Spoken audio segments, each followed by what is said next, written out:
back at it. 98 Ford Ranger engine swap.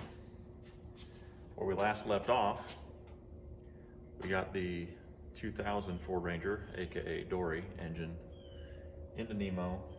The engine and transmission are bolted together.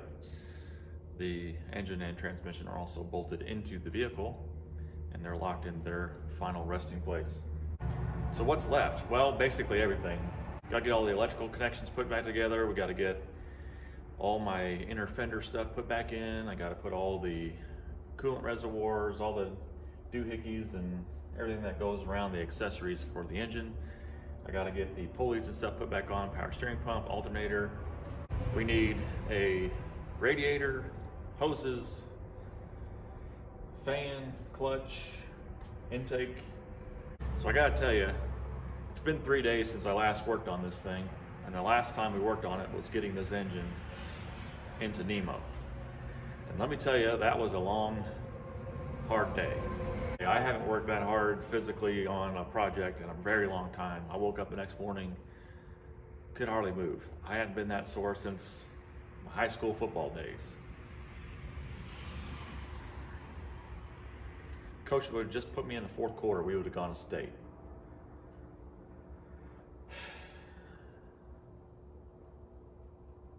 Why don't you make a bet I could throw this football over in the mountains? State. Anyway, let's get back to working on this project. I hope we can have this thing running by the end of this week. Hopefully by the end of today. I know, I probably just threw a wrench in everything by saying that. Really hoping that the wiring harness that is on the 2000 engine plugs in and plays nice with the wiring harness in the 98. It's only 2 manufacturing years apart from each other. A lot can change between a model year, I know. So everything looks like it should plug in, but we'll see what happens. Looks like my father-in-law was able to get the tires put on this truck. It is warmer today, but it's still a little bit nippy in the shop. I think the goal is to try to get the truck into the smaller shop in there where it's actually climate controlled, get some heat. So that's what we got so far, so let's get started. Okay, so what we're gonna do is get this truck towed around the shop here into this shop. There's an overhead door over here on this side. But we're gonna try to get this thing inside the shop over here so we can better lighting and warmer. So we've got a tow strap hooked up to the hitch here. We're gonna use the little tractor and swing her around.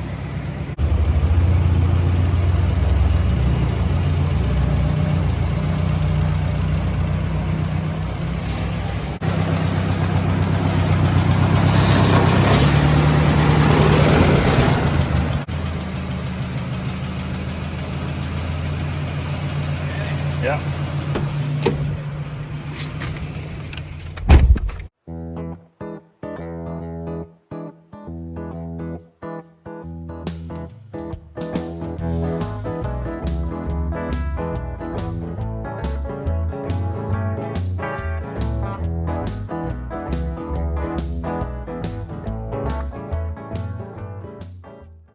Now it's just the fun part of going back and connecting all the electrical connections and trying to remember where everything went.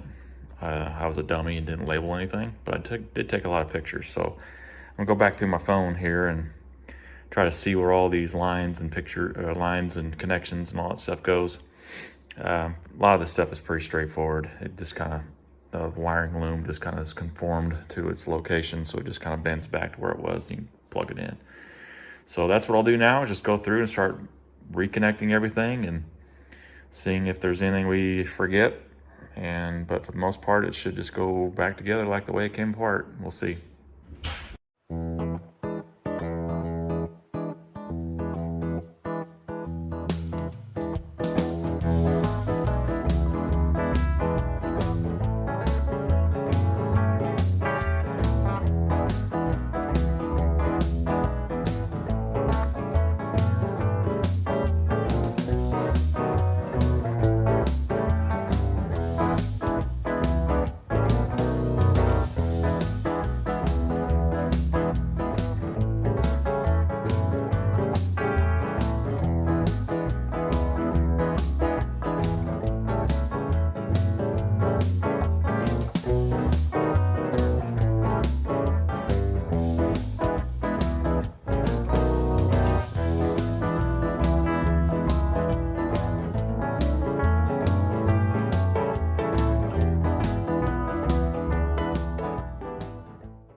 Alternator's in, completely bolted down, wired in.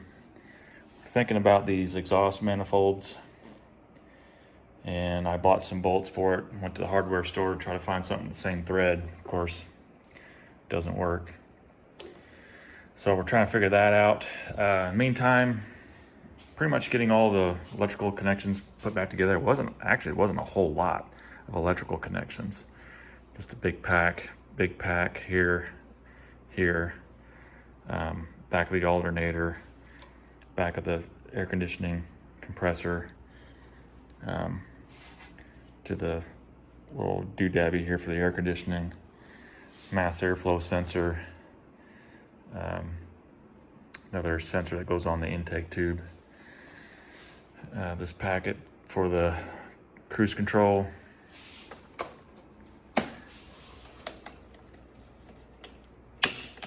cruise control's back in. I gotta connect my linkages here, but making good progress. Once we feel like we can get this exhaust put back together, I could put the O2 sensor back on the other side because I had to remove it in order to get to the bolt. The O2 sensor is still in here on this side, which is fine. Just got to figure out a way to get these bolts to work on this exhaust manifold. Everything else is bolted in. Torque converter bolts are tight to spec. Water pump's tight to spec. Filler neck, thermostat neck. Got to get the air conditioning compressor bracket and compressor and power steering pump back in here. But before I do that, I want to clean up all this spilled fluid that was shooting out when I was steering the truck into the shop here. These two bolts are lower bolts for the air conditioning compressor. Once I get that air conditioning compressor back in here, it's going to take up so much space. I want to try to keep that out as long as possible so I can get all this stuff down here connected. Starter is in, all the wires are connected to the starter. So really, I guess everything is connected over here that needs to be, except for the fuel line here. I gotta get the fuel line reconnected. I'm gonna do that after a while.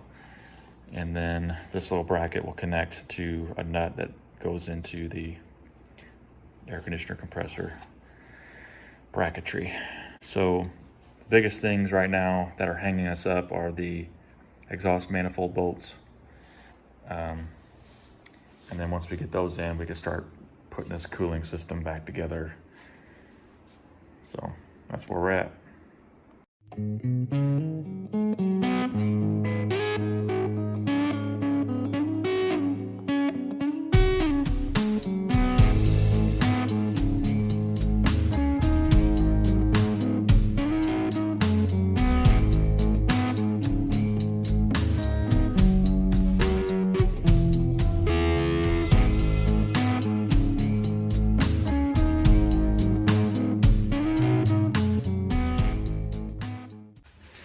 Power steering pump, air conditioning compressor, and bracketry is all back in. I went ahead and swapped this idler pulley from the one off of Nemo's original engine because it's a lot quieter than the other pulley was. This tensioner was also on Nemo's engine. I put that on there maybe a year or two ago, so it's relatively new. Obviously a new water pump. Alternator, bracketry is all in. The air conditioning system is being plugged back in. I've got another fitting over here to put back on. The fuel system, this bright silver thing back here, that's been reconnected, so the gas line is reconnected. Pretty much all the wires are reconnected except for mass airflow sensor and this intake tube, and then air conditioning pressure switch. And then there's a connection over here for the washer pump that's got to go back on, but I think that takes care of all the electrical connections we needed. Got my ground wires reconnected. There's two up top and one on the negative battery cable. Alternator's plugged back in. I'm gonna start working on getting hoses on and getting this cooling system all put back together up here. Linkages are all put back together for the throttle. Everything's bolted back down. Power brake booster vacuum line's been reconnected. There's a couple of vacuum lines over here that I just don't remember where they go. We'll figure it out. But once all this engine stuff is put back together, we'll try to fire her up and see if she's running. And if all the digital is communicating, and then we'll go to putting the inner fender wells and all this other inner fender stuff back on. But we could probably connect my air tube without the cooling system for right now, just to see if it'll even start, but don't want to get ahead of myself.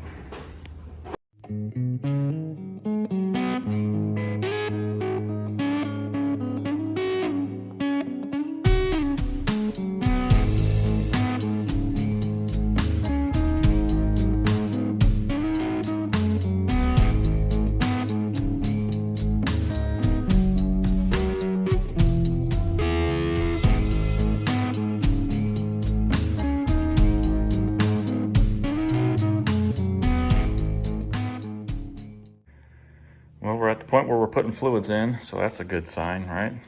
Power steering fluids going in. Got some ATF we're gonna be putting in the transmission here in just a minute. Got my coolant hoses put in, upper and lower. Got the transmission cooling lines put in, the radiator put in, obviously. Overflow tank, everything's plugged in. I think the only electrical connection that is not plugged in is the driver's side O2 sensor on that back of the block, because the O2 sensor is currently out, because there's no way to get that exhaust manifold bolt into the manifold while that is in there. So I want to back flush the heater core in this truck, because out of all the problems that this cooling system had, that one's still the same. It still has some rusty gunk in it.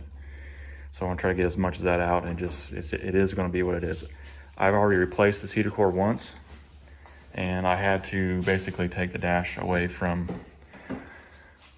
the firewall, and that was, I don't want to do that again.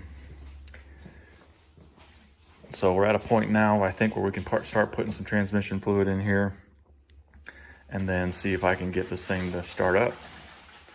So we're getting close. Ran to the parts store and got some bolts. Hopefully these will work in the exhaust manifolds. So I'm gonna stop on trying to start it right now. Since we got these bolts now, we'll try to get the exhaust manifolds all buttoned back up, get that done so that when we do start it, won't be as loud, hopefully, but we're this close to getting it all buttoned back up, might as well just give it a try. So Ken's looking for a Allen socket extension thing, and I'm gonna run underneath the truck. I'm gonna see if I can try to get these zipped in there, get those exhaust clamped down and tight. That way I can get that oxygen sensor back on, get that plugged in, and then absolutely everything will be plugged back in the truck. So let's do it.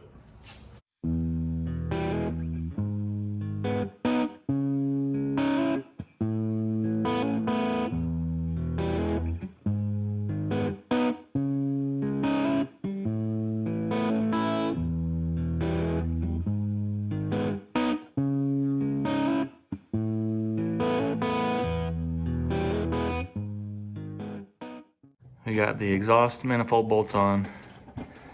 That oxygen sensor down there is on. So the exhaust is on there tight. Got the battery plugged in. We'll do a sniff test, make sure nothing's catching fire or burning up. Obviously I don't have the shroud or the fan clutch on yet, but we're gonna try to give this thing a start and see if it has any major issues, clacking or sputtering or anything. So everything that we need should be hooked up. Heater core hoses are not hooked up. I'm gonna back flush that. Fuel supply is ready. Let's get it going. All right, things to look out for is make sure when I turn the key we don't spray gas all over the place. There is engine oil in it.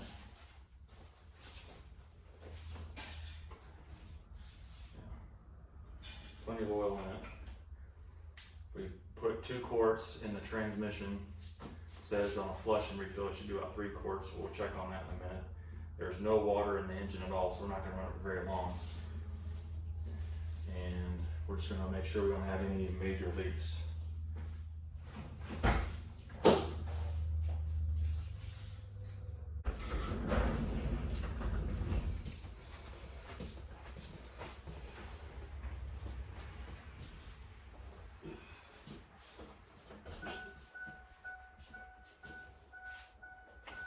going to turn the key, make sure there's no gas flowing or spraying out.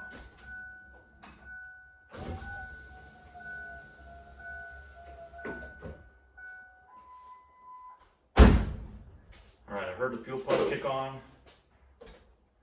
I heard it get pressure, so here we go. Bring the thunder. Yeah, you're in park. Yeah, she's in park. Bring the thunder.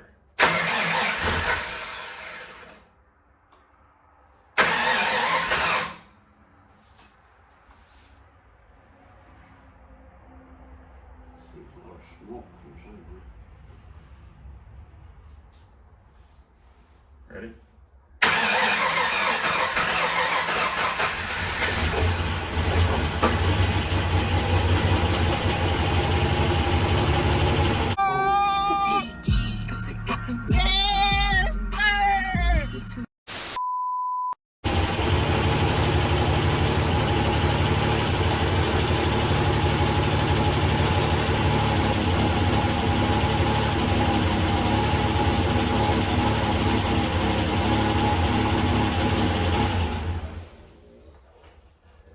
Alright, we have oil pressure. See any leaks. She started to run. Praise the Lord.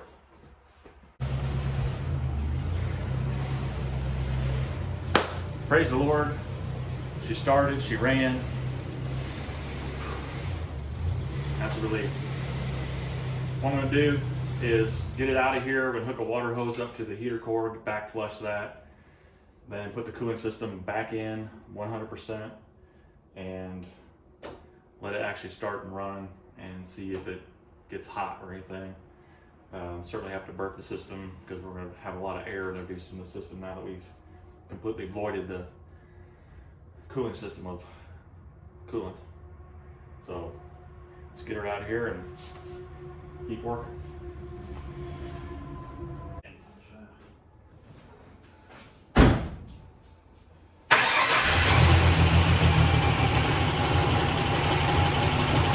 Well, as you can see, Nemo has left the building.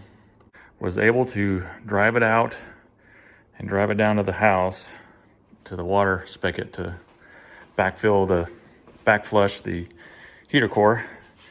Nemo is running, but she's hurt. She's power steering pump is whining, and the transmission took a long time to get into gear, but it finally went into gear.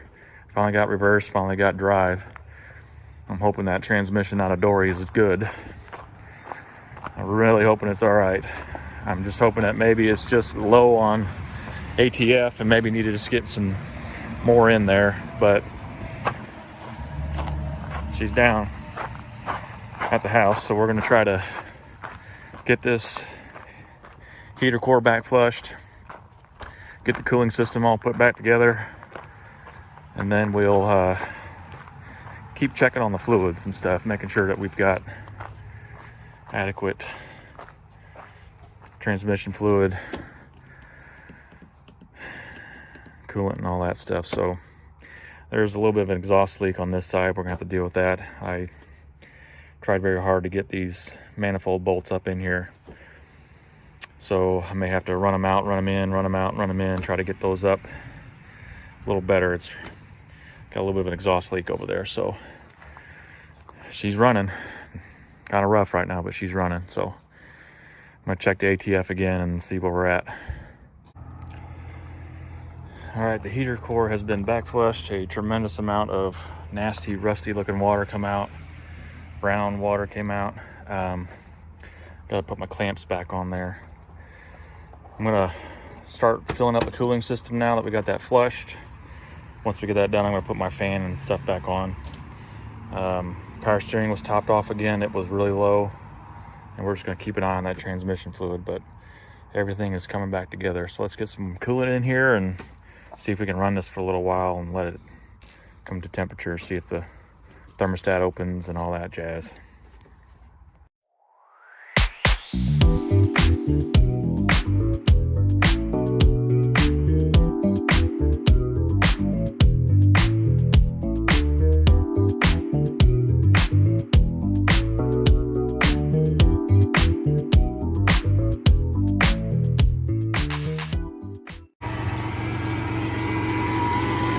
Power steering pump's still making a little bit of noise, but she's kind of calmed down a little bit now. She's been running for a little bit.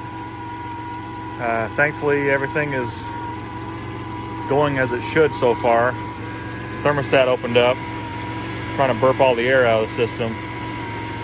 The temperature gauge is climbing a little bit, which is fine.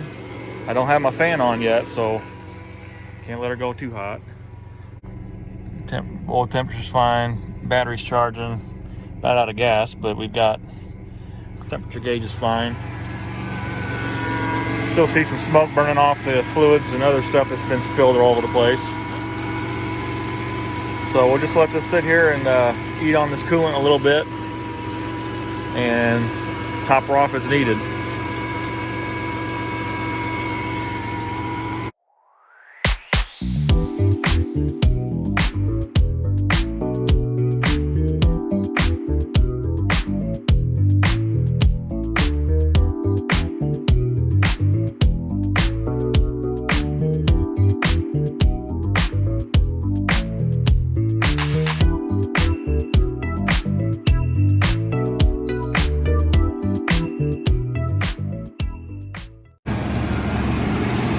She's been drinking on coolant for the last, I don't know, 20 minutes, 30 minutes, so that's good.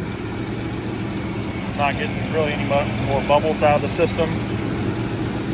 So I think we might be able to cap that off here in a few minutes and just let her run. I think I might take her for a drive a little bit. Get this power steering pump to settle in. It's blowing a lot of nice toasty air, a lot of heat in the passenger compartment right now, so that's good. Not really noticing any leaks other than this exhaust leak here on this. I gotta tighten these bolts down a little bit further. I don't think the exhaust is leaking on that side, but let's see if I can put her into gear. It's got me a little bit worried. I haven't been able to have very decent gears right now, and I'm hoping it's just because the trans fluid is low. So may have to put a little bit more in there. But so far so good. She's finally smoothed out with her idle. She was pretty rough there at the beginning, but it's running pretty smooth now. Well, we're wrapping it up here. Got the inner splash guards put back in on both sides. Topped off all the fluids, let the engine run for a bit. So I changed the oil in it. So everything is put back together except for just putting the hood back on. And I think I'm gonna have a little fun with my daughter here. I've decided to play a little trick on my daughter. I'm gonna put the blue hood on it. See what she thinks. And that was literally the last thing to go on, and it fought us, but we finally got it bolted on. We'll see what she says when she comes and looks at it tomorrow. But she's tidied up. I'm gonna put the windows back up, keep the cat out, and then we're gonna call it a night. We'll come back in the morning and have my daughter take a look at it. Nemo's back. I love Nemo. I'm so excited. Oh, he's got a blue hood! It's a joke. Guido's like, we were putting it all together, and he was like, hey, let's put that blue hood on there. And I know he was joking. I was like, I'm doing it. You'd probably like it. It looks kind of weird because Nemo's like a little beat up, and the blue hood is nicer than Nemo's. So what do you think? You like the blue hood? Kind of clashes a little bit. Kind of clashes a little bit. Figured it would. But she's back. Woo! She's alive. He's back. And Susan, the duck. Susan the duck's here. Nemo. Yay. All right, hop in there. All my stuff. You've moved it. Well, I had to get it out of the way. Needs gas in it. Oh, yeah, probably. She's back. Did you do something? The battery disconnected. It reset the radio. Oh, is the timing on it now? Is the time? Well, that's a wrap of episode 4 of Project Nemo Engine Swap. So super excited to finally have Dory's engine fully installed. Everything's buttoned up, put back together, ready to roll for my daughter. I was really excited to see her reaction there at the end. Was able to get her keys back to her. It was a long time of waiting for her to get her truck back. Very, very, very thankful for Ken, my father-in-law, donating his time, his shop, his tools, everything, and to my mother-in-law, and to my sister-in-law, everything that they did to help move this project along. Cannot thank them enough for their hospitality, and I couldn't have done it without them. Thank God for them. Appreciate them very much for what they've done. What I really didn't capture in this video was taking the truck on a test drive. Kind of just puttered around on the property a little bit with it, just tried to shift through some gears and everything. I didn't really get it a full extended run with the vehicle. That happened shortly after the end of this video. I got my daughter and we went into town several miles to go just fill up the gas tank and get ready to take the truck home. And even taking the truck home, I encountered an issue. The truck just really started to run very poorly. It was kind of misfiring and sputtering and ticking, and something wasn't right. A little bit later, we decided to take the truck all the way home, and it was about a 10-15 minute drive from my in-laws to my house. My wife and kids were behind me in the van as I was driving the truck home, and they said it was just kind of blowing a lot of smoke out the tailpipe, and it just wasn't running very well. I was actually afraid I wasn't going to make it home. So I did finally get Nemo into our driveway, and I parked it, and there it sat for a few more days until I could figure out why it was running poorly. So stay tuned as I troubleshoot what's ailing Nemo. Appreciate you guys very much. Thanks for watching. Leave a comment below if you're so inclined. Subscribe to the channel, hit that notification bell, and hit that like switch on your way out. God bless, and we'll see you next time.